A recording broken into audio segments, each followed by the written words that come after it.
Nel primo trimestre del 2023 in Veneto i morti sul posto di lavoro sono stati 12 e sono aumentati del 33% rispetto allo scorso anno. La nostra regione, secondo solo la Lombardia, è nel triste podio per il maggior numero di morti bianche. Dal 2017 in Veneto infatti hanno perso la vita 674 lavoratori. Aumentano anche le denunce di infortuni e le malattie professionali, numeri drammatici per una regione da sempre considerata locomotiva d'Italia. Il Partito Democratico Veneto, in occasione della giornata mondiale della sicurezza sul lavoro e in vista del 1° maggio, ha presentato così una campagna per affrontare questa emergenza nazionale che tocca profondamente anche la nostra regione. Al primo posto del decalogo l'incremento del personale Spisal.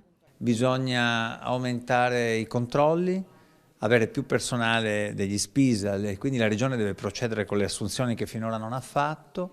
Bisogna rendere la prevenzione più efficace, aumentare la formazione, fare in modo che il lavoro sia più sicuro, anche perché è fondato su diritti migliori per i lavoratori. Dal caporalato nelle campagne rodigine allo sfruttamento nei cantieri navali alla piaga del lavoro nero. Tra le 10 proposte del PD Veneto centrale è anche il tema della vigilanza e dei controlli nei cantieri, misure di contrasto alla precarietà e l'attenzione alla formazione dei lavoratori e dei datori di lavoro.